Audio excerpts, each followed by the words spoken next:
Glistening in the morning sun, Fujiyama, sacred mountain of Japan, towers above the surrounding countryside.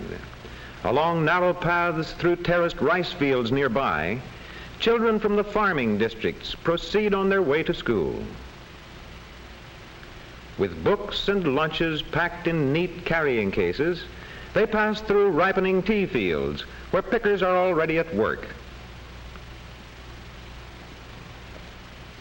In villages along the coast, other children follow a path beside the boats and nets of the fishing fleets.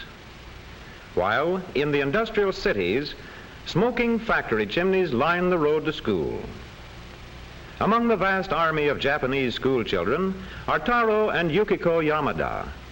At the doorway of their house, they put on their shoes never worn inside. Taro wears the official schoolboy uniform. Sister Yukiko wears the standard dress for girls. While father completes the lacing of his shoes, grandmother Yamada tends baby brother Botchan as he finishes his breakfast. Botchan likes the tea that is always a part of Japanese meals, but grandmother feels it must be cooled. Now father and children say goodbye to mother. いってらっしゃい。行ってまいります。いってらっしゃいませ。いってらっしゃい。 Father and Taro and Yukiko start out together, for father works not far away. For a short distance, they pass along a street lined with craftsmen's shops. Just ahead, many people, some in Oriental and some in Western dress, have errands at the post office. The Yamadas have an errand here too. Taro goes to mail a letter, while father and Yukiko wait outside, watching the traffic on the busy street.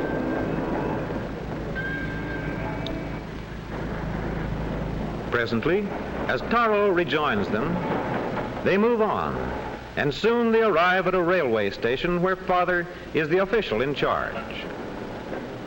Here, father and children say goodbye to each other. さよなら。先生のおっしゃることをよく聞くんですよ。それではさよなら。さよなら。 As father enters his office, the tracks outside are already busy. A call for a 下り report. 急行51番8時47分発車。上り急行8時50分到着の予定でございます。 At school, it is almost time for classes to begin. Children flock through the gates and teachers stand ready. Greetings are exchanged. 太郎君おはよう。ゆきこさんおはよう。先生おはようございます。 Before entering the classroom, all the children remove their street shoes. Here, as at home, shoes are always left at the entrance. Inside the classroom, the children take their places and prepare for work. Meanwhile, in cupboards near the door, each pair of shoes is also in its proper place. And now a reading lesson. しかし出代わりに大勢の人がどやどやと入ってきました。席はみんな塞がった上に立って。ゆきこさん。明日からはもっと早く来ようと思った。朝ごはんが済んでから少し勉強をした。休み中は毎朝涼しいうちに勉強するつもりだ。8月2日木曜晴れ。 Later in the morning, at the Yamada home, the maid buys tofu from a street vendor. Tofu, or bean curd, comes from soybeans and is tasty in soups. In the main living room of the Yamada home, mother attends to one of the most important of Japanese household tasks, skillful flower arrangement, an art highly honored in Japan. Grandmother is occupied with needlework on a new kimono, while Botchan plays with his toys. Mother just finishes placing flowers before the family's ancestral shrine, when suddenly, in the distance, the whistle of the Tokyo Express. Once more, father will be able to report that the train is on time, for the express is almost always exactly on schedule. During the brief pause in the station, the engineer oils his locomotive. And presently, Father is again at his desk, preparing a record of train movements. He writes the Japanese characters easily and quickly, but in Taro's and Yukiko's class in school, the children are just learning how to write. It is not easy when you are only beginning. Yukiko writes slowly and carefully. Taro, too, is still very cautious, but he handles the brush well as he completes the last character of the name for Japan. From top to bottom it reads, Dai Nippon, meaning great sun's origin, or as we say, Japan. Later, Taro wields a bat with even greater skill in the American game of baseball. Nearby, older boys practice fencing as a part of their physical training.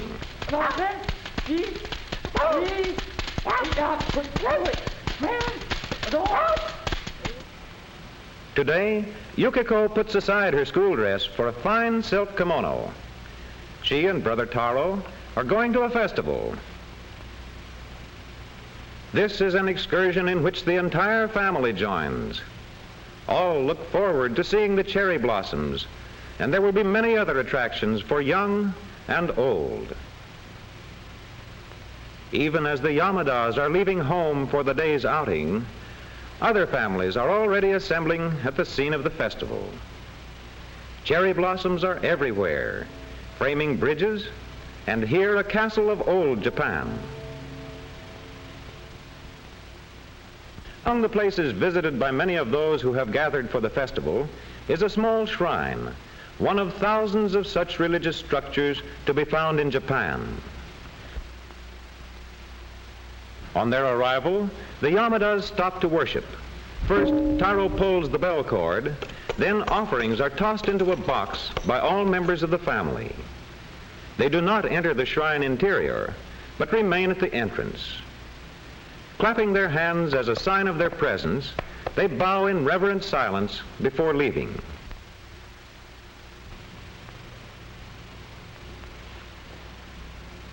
Now to enjoy the cherry blossoms, so beloved by the people of Japan. As with so many Japanese, Father's hobby is photography.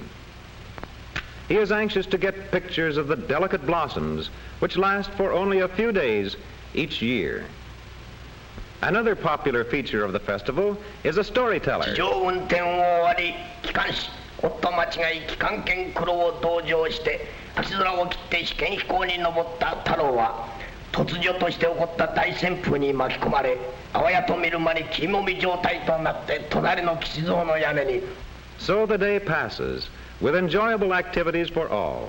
But for Taro and Yukiko, and Mother too, the outing is not complete without seafoam candy. Back home, after their day at the festival, the Yamadas have keen appetites. Dinner includes meat, raw fish, a variety of cooked vegetables, and steamed rice in individual bowls, all eaten with chopsticks. The rice bowls are usually refilled at least once, and perhaps oftener, especially when everyone is hungry. In the kitchen, the maid keeps a careful watch on the rice steamer in case more should be needed. But now she remembers another duty she must attend to. It is time to put more coal on the fire that is already burning in a heating chamber directly beneath the household bath. The hot bath is a daily habit with the Japanese. Tonight, Taro will bathe first, but everyone will have a turn. Far from being afraid of soap, he lathers himself long and vigorously. Next, he dips water from the tub for a thorough rinsing. Washing and rinsing are done outside the tub, which is designed for the final restful soaking. In the living room, Mother and the maid make up beds on the spotless floor, while Father, dressed in a comfortable kimono, quietly reads the evening paper. It is getting late, and already in another part of the house, the children are asleep, Bo-chan still clutching his toy dog. Taro, perhaps reliving the day at the festival, Yukiko resting before tomorrow's return to school. The Yamada home and garden lose their outlines in the darkness of night, while distant Fujiyama looms majestic against the sky.